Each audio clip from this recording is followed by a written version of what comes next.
네, 시작하겠습니다. 안녕하세요. 여러분과 함께 준수한 사회를 만들어가는 통합사회 강사 정준수입니다. 반갑습니다. 네. 우선 제 소개 간단하게 드리고 시작하겠습니다. 저 대학원까지 마치면서 역사사회 꾸준히 공부해 왔고요. 그리고 현재는 성북 메가스터디 학원을 비롯해서 대치, 목동, 중계 등지에서 수업을 하고 있습니다. 오늘은요, 2025년 용문고 1학기 중간고사에 대해서 말씀드리러 나왔고요.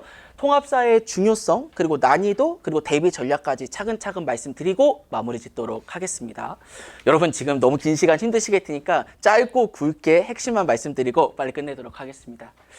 자, 일단 첫 번째 통합사의 중요성부터 한번 말씀드려 보겠습니다. 이 통합사의 중요성의 첫 번째는요, 여기 고1 내신에서 4학점을 차지한다는 점인데요. 여러분 보시면요, 지금 방금 원장 선생님께서 잘 말씀해 주셨듯이 올해부터 새로운 교육과정이 도입되면서 기존의 9등급 상대평가제가 없어지고 그 다음에 5등급 상대평가, 절대평가를 겸행하는 체제로 변화가 있습니다. 근데 이렇게 등급수가 적어졌다고 무조건 좋은 건 아니고요. 오히려 등급별 간격이 넓어졌기 때문에 예전에 비해서 꼭 1등급을 확보하는 것이, 그리고 1등급 중에서도 A를 얻는 것이 더 중요해졌다라고 할 수 있겠습니다. 그래서 작년까지는 2까지 오케이, 어느 정도 가능하다라고 했으면 이제는 웬만하면 꼭 1을 얻어야 되는 그런 시대가 온 거죠. 근데 그러한 상황 속에서 지금 통합사회는 내신 4학점을 차지하고 있다는 건데요. 방금 말씀하신 것처럼 국어, 영어, 수학, 사회, 과학이 다 동일하게 4학점입니다. 그래서 저는 예전부터 통합사야말로 어떻게 보면 고1의 내신 최선의 전략적 선택이다라고 계속해서 강조드리고 있는데요. 내가 만약에 모든 과목을 다 1등급을 얻고 싶다. 그럼 당연히 통합사야 해야 되는 거고요. 근데 역으로 저는 오히려 그 역인 아이들한테 더 관심이 있는데 수학, 과학이 난 1등급을 도저히 못 맞을 것 같다. 좀 너무 어려울 것 같다. 그런 사람한테는 통합사의 내신이 동일하기 때문에 커버가 어느 정도 가능하기 때문에 꼭 이 통합사회라도 효자 과목으로 만들어라. 충분히 커버가 가능할 수 있는 비중이다라는 걸 다시 한번 강조드리고 싶습니다. 그리고 이게 지금 애니메이션 효과가 지금 약간 잘못된 것 같긴 한데 그냥 이렇게 쭉 설명드리겠습니다. 두 번째는요, 통합사회가 중요한 이유, 수능 과목으로 확정되었다는 점도 있습니다. 여러분 다 들어보셨을 겁니다. 새로운 교육과정의 또 다른 특징 중에 하나는 이 통합사회가 문이과 구별 없이 의무적으로 수능을 응시해야 된다라고 바뀐 점인데요. 그래서 얼마 전에 수능 어떻게 나올지 예시문항이 이미 다 발표가 됐습니다. 여러분 보신 분들도 계실 테지만 저도 나오자마자 열심히 분석을 해봤더니 결국 결론이 고1 때 배운 내용을 기반으로 조금 더 심화해서 고3 수능 때 출제하겠다는 내용이었거든요. 그래서 이 말은 즉 우리가 고1 때 최대한 자세하게 완벽하게 정리를 해놔야 고3 때는 다른 과목에 시간을 투자하면서 다른 공부에 집중할 수 있다. 그래서 고1 때가 가장 통합사회에 집중할 수 있는 시기다라는 말씀 다시 한번 강조드리고 싶습니다. 자, 그러면 이러한 통합사의 난이도에 대해서 다음으로 알아보면요. 통합사에 제가 말씀드리면 뭐 중학교 때는 하루 이틀 전만 해도 90점 나왔는데 A 나왔는데 이렇게 여기시는 분들 꽤 많으실 겁니다. 근데 제가 통합사의 강사라서 말씀드리는 게 아니고 제 양심을 걸고 생각만큼 그렇게 간단하지가 않습니다. 그게 두 가지 이유 때문인데요. 첫 번째는 중학교 때에 비해서 학습량이 굉장히 방대해졌습니다. 이게 지금 1단원부터 10단원까지 총 10개의 대단원에 걸쳐서 통사 때 보통 배우는 파트가 윤리, 지리, 일반사회, 경제 다양한 파트를 한꺼번에 배우고요. 그래서 시험을 낼 때도 윤리, 지리 섞어내거나 지리, 일반사회 섞어나거나 일반사회, 경제를 섞어냅니다. 그래서 가뜩이나 아이들이 낯선 내용 때문에 어려워하는데 중간, 기말 매 시험 때마다 여러 파트를 한꺼번에 공부해야 되기 때문에 더 어려워하는 경향이 있습니다. 그리고 더군다나 두 번째로 다양한 고난도 자료가 이 문제의 대다수에 다 첨부되기 때문에 아이들이 더 난도를 높게 느끼는 경향이 있는데요. 제가 지금 공식 수업 시간이 아니기 때문에 이것도 개념에 대한 정확한 설명은 드리지 않겠지만 작년 기출문제 기반으로 영문고가 어떤 식으로 고난도 자료를 출제했는가, 어떤 식의 문제 유형이 나오는가에 대해서 한번 말씀드려 보도록 하겠습니다. 자, 일단 첫 번째. 개념 확인형 문제입니다. 여기까지는 괜찮습니다. 작년 8번, 9번 문제인데 괄호 안에 기억에 대한 설명으로 적절한 것을 보기 위해서 있는 대로 골라보랍니다. 그래서 쭉 제가 핵심이 되는 것을 한번 밑줄 쳐봤는데 기억이란 우리가 자리 잡고 살아가는 터전을 둘러싼 환경이다. 그래서 조금 공부했으면 이게 힌트라는 걸 바로 캐치해야 됩니다. 캐치하고 이거 2단원 행복 배울 때 행복을 위한 환경적인 조건, 구체적인 조건 중에 환경적 측면, 정주 환경에 대해서 말하는 거구나. 인간이 정착하고 주거하는 환경이 질이 높아야 행복해질 가능성이 높다라는 거구나. 그걸 물어보는 문제구나 라고 힌트를 얻어서 그거와 관련된 내용을 쫙 머릿속으로 굴려보는 겁니다. 질 높은 정주 환경은 일단 내가 살고 있는 집이 좋아야 돼.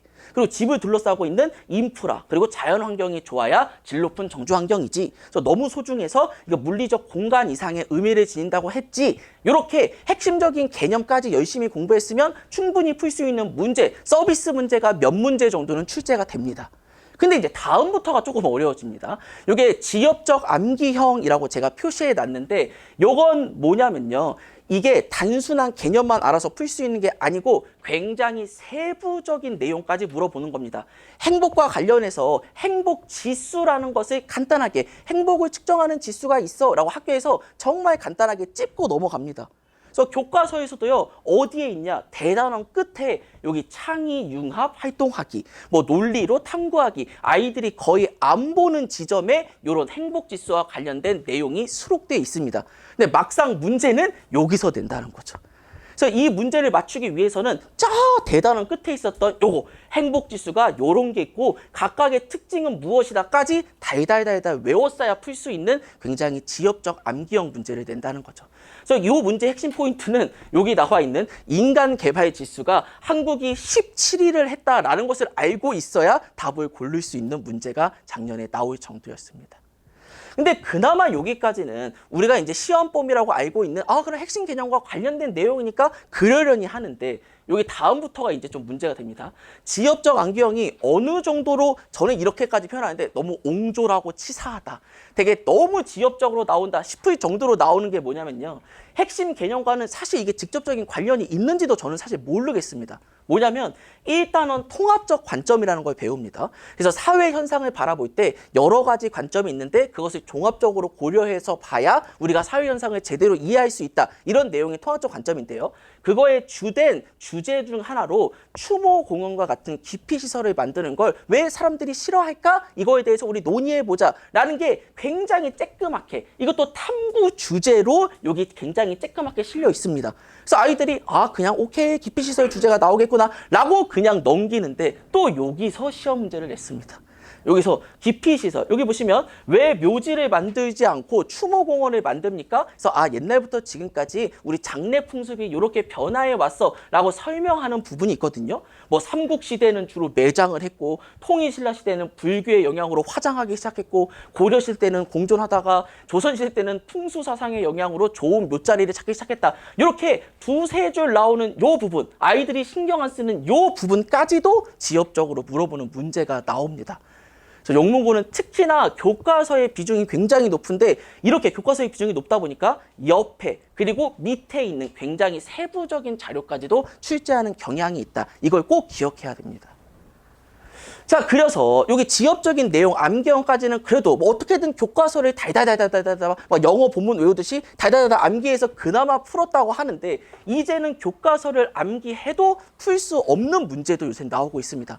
대표적인 문제 유형 중에 비문학 풀이형이라고 저는 이름을 붙였는데 이제 국어 문제처럼 슬슬 지문의 길이가 점차적으로 길어지고 있습니다. 이게 새로운 교육과정의 통합자회가 추구하는 바이기도 하고요. 앞으로 더더더더 이런 경향이 강해질 건데 어떠한 유형이 나왔냐. 여기 보시면 다음 글을 통해 추론할 수 있는 내용으로 가장 적절한 것은 이거 교과서에 실려있는 사례긴 사례인데 그냥 간단하게 보고 넘어가는 그런 사례의 일종이었습니다. 여기 보시면 행복감을 측정했다. 어떤 연구를 했는데 어떤 연구를 했느냐. $5 또는 $20짜리 지폐를 주면서 참가자의 절반한테는 이거 모두 너를 위해서 써라. 근데 나머지 절반한테는 다른 사람을 위해서도 써라 라고 연구를 하고 나중에 쓴 다음에 다시 한번 측정을 했더니 남을 위해서도 돈을 쓴 사람이 더 행복감이 높아졌더라 라는 이야기입니다. 근데 이것까지는 뭐 아이들이 조금만 공부했으면 누구나 다 아는 이야기인데 이거를 통해서 추론할 수 있는 내용을 고르는 게 사실 굉장히 어렵습니다. 이게 논리적으로 여러 번 생각해야 되는 문제가 나오거든요. 1번 보시면 행복은 주관적인 만족감이기 때문에 측정할 수 없다? 지금 측정했죠? 그래서 아예 말이 안 되기 때문에 1번은 X입니다. 자, 2번 보시면 오후에 측정한 남을 위해서 5달러를 쓴 사람들과 남을 위해서 20달러를 쓴 사람들의 행복감은 같다. 이거 X인데 왜 X냐? 이 글을 통해서 알 수 없기 때문에 X다. 라고 해야 됩니다. 그러니까 이런 문제를 많이 안 풀어봤으면 뭐지? 뭐가 다 맞는 것 같은데? 라고 잘못된 답을 고르기가 굉장히 좋다는 거죠. 그래서 3번 보시면 5달러를 쓴 사람들과 20달러를 쓴 사람들의 행복감이 똑같이 증가하였다. 이것도 여기 글을 통해서 정확하게 알 수 없기 때문에 답이라고 고르면 안 됩니다. 근데 뭔가 답처럼 생겼죠. 자, 그리고 5번 자신을 위해서 돈을 쓴 사람들은 행복이 오전보다 감소했지만 남을 위해서 돈을 쓴 사람들은 행복이 오전보다 증가했다. 자신을 위해서 돈을 쓴 사람들이 행복이 오전보다 감소했다는 것을 또 알 수 없기 때문에 이것도 답이라고 고르면 안 됩니다. 그래서 뭔가 가장 답이 아닌 것 같지만 사실 4번이 답이었습니다. 지금 당장 남을 위해 베푸는 것이 더 행복해지기 위해 현명한 길이었다. 그래서 이거 행복을 위한 구체적인 조건 중에서 우리 끊임없이 도덕적으로 살자, 도덕적인 실천을 해야 된다라는 것을 증명하는 연구 결과라고 할 수 있는데 우리가 남을 도와줄 때 나 또한 기분이 좋아지기 때문에 이걸 헬퍼스 하이라고 수업 시간에 저는 말합니다. 도와주는 사람의 도파민, 엔돌핀 같은 게 확 극상으로 치솟는 현상이 나타나기 때문에 우리는 남을 위해서 살아야 된다. 그게 근본적으로는 나를 위한 길이기도 하다. 라는 것을 우리가 기억하고 여기 문제를 잘 읽어봐서 4번 이런 식으로 고르어야 풀 수 있는 문제였습니다. 그래서 용문고에 있는 특징을 정리해 보면요. 크게 제가 3가지로 나누어서 한번 여기 적어봤습니다. 첫 번째, 다른 학교에 비해서 시험 범위가 굉장히 좁습니다. 보통 타 학교들은 소단원 6개, 많으면 7개 정도의 시험을 보는데 용문고는 작년 기준 매 시험마다 소단원 4개씩밖에 안 넣습니다. 근데 소단원이 적다라고 막 기뻐할 게 아니라 여러분도 다 이제 학생 때 어머니와 아버님도 다 경험해 보셨겠지만 시험 범위가 좁으면 좁을수록 오히려 시험이 더 어렵고 굉장히 지엽적이고 치사하게 나오는데 그게 바로 용문고의 특징입니다. 그래서 일단은 교과서에 있는 핵심적인 개념, 핵심적인 단어는 꼭 적어도 2주 전까지는 빠르게 암기를 해야 되고 두 번째 특징, 학교 자료의 출제율이 굉장히 높다. 심지어 교과서의 밑에, 옆에 있는, 심지어 대단원 끝에 있는 탐구 활동 같은 데서도 문제가 나왔다. 제가 방금 전에 보여드렸었는데 이렇게 교과서에 어디서 뭐가 나올지 모르기 때문에 이런 빈출 자료를 비롯해서 웬만한 교과서 자료를 다 우리 한번 분석해 보는 시간을 가져야 고득점을 얻을 수 있습니다. 그리고 3번째, 요새는 비문학 아까 보여드린 것처럼 비문학 스트 문제뿐만 아니라 뭐 3차원 좌표에서 위치를 골라보자, 게임을 풀어보자 이런 식의 다양한 문제가 출제되고 있기 때문에 평소에 다양한 문제를 풀어보는 연습을 해야 이 또한 1등급을 얻을 수 있는 방법이다라고 할 수 있겠습니다. 자, 그러면요. 이런 식의 내용이 중요하기 때문에 제 수업도 결국 이 3가지 전략으로 만들 수밖에 없었습니다. 첫 번째는 교과서라던가 교육과정이라던가 그리고 기출문제를 반영해서 제가 자체 교재를 만들었습니다. 여기 보시면 제가 수업 시간에 쓴 교재를 가져와 봤는데 개념 준수하기 첫 번째, 두 번째 자료 준수하기, 세 번째 문제 준수하기라고 해서 3번에 걸쳐서 소단원별 핵심적인 내용을 정리합니다. 그래서 3번에 걸친 핵심적인 내용, 심화적인 개념을 함께 정리하는 시간을 갖고요. 근데 단순히 제 수업만 듣고 집에 가면 머리에 남는 게 없습니다. 거의 대다수 학생들이. 그래서 꼭 수업의 3분의 1 정도 시간은 따로 추가해서 문제를 풀어보는 시간을 갖기도 합니다. 근데 이 문제도 아무 문제나 푸는 게 아니고 학교의 기출문제, 최소 3개년 기출문제는 풀어보고요. 그리고 평가원, 그 다음에 교육청 모의고사 문제, 이것도 최소한 3개년 기출문제 이미 다 뽑아놔서 풀고 있고 그리고 3번째는 시중의 주요 문제집이라 해서 학교 선생님들이 특히나 잘 쓰는 문제집은 사실 정해져 있습니다. EBS 문제집이라던가 또는 완자라던가 1등급 만들기라던가 이런 여러 가지 문제집 중에서 가장 중요한 핵심적인 문제들만 뽑아서 따로 풀어보는 그런 시간도 갖고 있습니다. 자, 두 번째는요, 이 확실한 개념과 풍부한 자료의 수업이라고 제가 이름을 바꿨는데요. 여기 보시면 저는 수업할 때 웬만해선 꼭 PPT를 이용합니다. 방금 전에 말씀드린 것처럼 통합사회는 자료 분석을 미리미리 해두는 게 굉장히 중요하기 때문에 수업할 때마다 PPT를 띄워놓고 핵심 개념과 관련된 자료를 이렇게 실시간으로 그때그때 보는 건데 이러한 PPT를 통해서 더 개념도 명확하게 설명할 수 있지만 어떠한 자료가 나와도 당황하지 않고 풀 수 있는 훈련도 같이 진행하고 있습니다.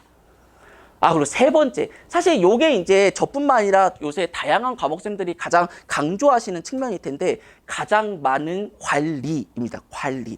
근데 이거 모든 과목에서 사실 더 중요하지만 통사는 특히나 관리가 굉장히 중요합니다. 왜냐하면 기본적인 개념을 알고 있어야 그 뒤에 자료를 분석하든 문제를 풀든 할 수 있기 때문에 일단은 개념을 암기할 때까지 이렇게 다양한 관리 시스템을 운영 중입니다. 그래서 제가 이제 이름이 정준수기 때문에 3단계 준수해요 시스템이라고 이름을 붙여서 애들한테도 막 홍보하고 있는데 매일 준수해요. 매일매일 10분씩 복습할 수 있는 문제를 그때그때마다 제공하고요. 매주 준수해요가 가장 핵심입니다. 매 수업이 시작하기 전에 이전에 배웠던 내용을 복습 테스트를 진행합니다. 그래서 이렇게 1번부터 10번까지 단답형으로 문제를 내기도 하고요. 심지어 교과서의 모든 명사를 다 빈칸을 뚫어놓고 너 교과서 열심히 읽고 왔니? 라는 걸 테스트 보기도 합니다. 그리고 매월 준수해요는 매달 말 아이들하고 예상 모의고사를 풀고 개인별 피드백을 진행하는 시간을 갖기도 하고요.